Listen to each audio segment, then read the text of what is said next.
Welcome back. Continuing our discussion of stack buffer overflows, now I'm going to go out to my command line, my terminal, and I'm going to compile this program with GCC, which is the standard compiler for Linux systems. It also is available for Windows and Mac systems. So the command is just GCC, and then we give it the name of our program, our C file. And that was stack buffer overflow.c. And we can give it an output name. If we don't give it a name, it creates a program called a.out, which is probably not what we wanted. So I'm going to go ahead and give it another name. But before I do that, I have to do one other thing. GCC is a very good compiler. It's open source. People from all around the world work on it.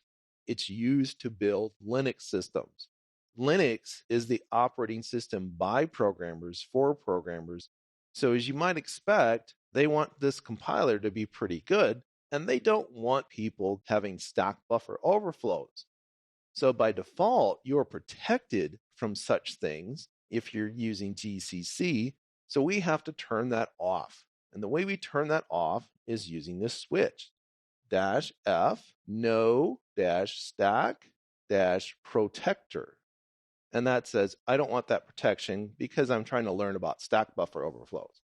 And now I can give it -O. I would like my program to be called stack buffer overflow. And that compiles nice and cleanly.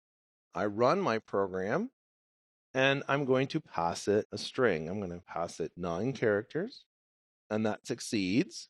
I'm going to pass it 10 characters, and that still succeeds, even though I'm starting to overwrite other memory a little bit further, and we get a segmentation fault.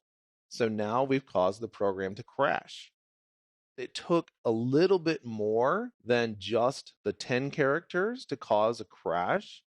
We will go into the details of why this is in later videos. So in this video, I just want to show you what these vulnerabilities are, and then we will drill down in later videos and we'll talk about, okay, what does it look like on this platform and how can I defend against it? How can I find these vulnerabilities, etc. So let's go back to our editor and let's talk about another possible vulnerability. And that is a heap buffer overflow. Now, I can allocate memory, such as in the stack buffer overflow example, by declaring a variable. What happens when I declare a variable like this local variable here, that variable lives and dies in the bracket where it was declared. So here, it's created inside these brackets, and when it hits this bracket, it dies. Now, where does it live during its short lifetime? It lives on something called the stack. And we will talk a lot about the stack because the stack is very important in understanding vulnerabilities. Now, if you want to allocate a lot of memory, it's generally considered a bad idea to allocate that memory on the stack. Instead, you want to allocate it on something called the heap. So the heap is this big pile of memory, and you are allowed to allocate memory from the heap to your program. And you get to keep it until you actually free it, which I didn't do in this program, which is kind of a bad thing. But this can show you what it looks like when you use the heap. And the function that you call is called malloc. So here, I'm not calling any other methods. I'm just saying, all right, I'm going to create a buffer called buff.